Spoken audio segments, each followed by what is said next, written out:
Hey everybody. Tonight we're going to try to do a little feeding video here on my gudgeon tank. I'm still treating it for all the grunge and stuff that's in there. It's cleaning up really nicely. I've done 2 treatments now and it's been more than 2 days. I really could get in there and do a water change tonight and get the stuff out of there and get the air stone out and, you know, move on. I might give it a 3rd dose. I can still see some sort of dark grungy stuff along here. I guess you can see the silhouette of my finger there. Some of the stuff in here is still really dark and it doesn't quite look killed off enough for me. And I've got plenty of the treatment. It's the ChemiClean red cyanobacteria treatment, and it's generally used in brackish or saltwater aquariums, but I was suggested to use it in my freshwater, and I've said many times now it just works fantastic. I've had such good luck with it that that's all I use to treat for this type of stuff in all my tanks now. So I'll put a link to it down below in the description, and then we're just going to go ahead and get on with putting a little bit of krill in the tank tonight. And really, this tank's not a very exciting feeding video tank. I've got my gudgeon in there if we can convince him to come up to the top.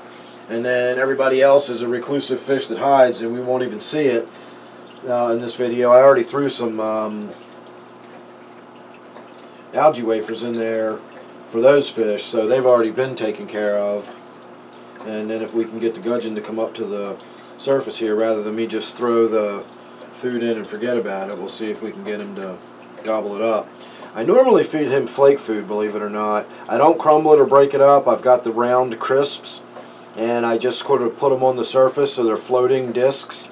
And I guess the silhouette or the shadow is what she sees when she looks up at them and gobbles them up. And that's her staple food, is I actually give her flake food or crisps, or, you know, whatever you want to call them. But the krill is a couple times a week I'll give her krill, if I can again get her to come up to the surface here.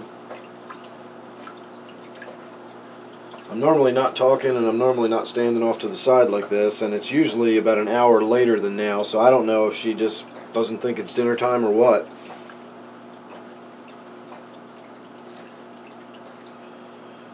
I've also seen her scoop up chunks of algae wafer, and that's exactly what she's doing now. She's chewing up and she's gobbling up and spitting out an algae wafer, so I may not have to feed her at all. She's already got food. So the cave that she's sitting right in front of, down in that bottom right hand corner, again, I'm not in a position to see the monitor. I don't know what you're seeing right now, how well that's coming out on camera, but she's down in the bottom right hand corner and she's right in front of that little cave, and in that little cave is generally the little rubber lip pleco in the tank, and that's one of the fish that needs the algae wafers thrown in there. You can see how clean this tank is, aside from the issues I was just discussing. There's not a lot of algae in this tank, and that's because of that little rubber lip pleco. And then on the far left, down in the deepest, darkest corners under that huge pile of java fern, is my little South American bumblebee catfish, and that just kind of hangs out in there. I guess it comes out at night and finds food, so I always make sure there's some stuff that gets to the bottom, whether it's the occasional shrimp pellets or the crumbled up algae wafers. I always throw enough extra flake food in there to make sure some flake food's down on the bottom swirling around, and it's usually gone in the morning. This is interesting to see. Now if you look on the right in front of that cave, you can see my little rubber lip pleco has come out. I'm sure he can smell the food in the tank, but it's all gone, at least on this side.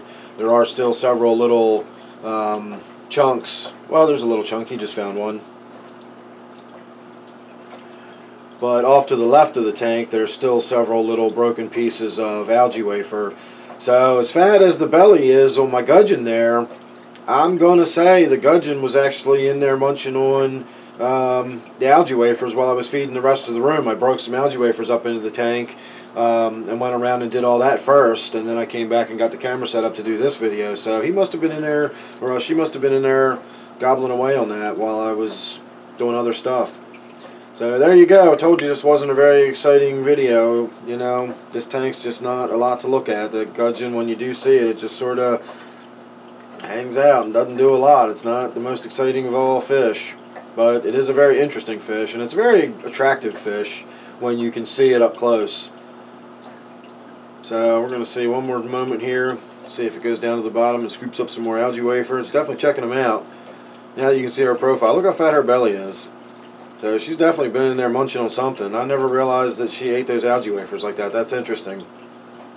Maybe I'll have to, when I put them in the tank, I'm going to have to account for the fact that she's eating them too. I always assumed that she left them alone and everybody else ate them, because the gudgeon is, not only is a predatory fish, it's an ambush predator. It usually tends to lay low and strike upwards. That's why I usually feed it the floating food on the surface.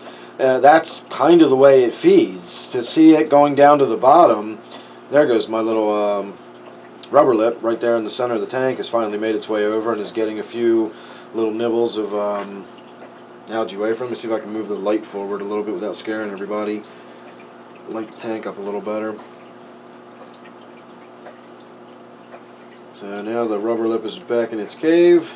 I just saw it roll over, so it's got to be on the underside of the rock now, the ceiling, I guess, if you want to call it that. And then my gudgeon looks like she's just settled down. Like, good Lord, look how fat her belly is. I can't believe how fat she is. So that's definitely interesting. All the time I've had her, I've never really stood here and watched her with nothing in the tank but algae wafers. I've always put the algae wafers in after I've fed her. So putting the algae wafers in first, and she went around and filled herself up on algae wafers. I don't have to feed her anything else. So it's the first feeding video I've ever done where I didn't actually put any food in the tank during the feeding video. So, alright everybody, I'm going to call it good, because that's it. That's the end of the action, if you want to call that action. So make sure you're subscribed. I promise my other tanks are a lot more exciting and interesting looking than this, although this is not a bad one. But my other tanks do have a lot more activity going on them, and if you're subscribed you won't miss any of that. So don't forget, this one is my gudgeon tank. Thanks again for watching. Hope you enjoyed it, and I will see you real soon in the next one.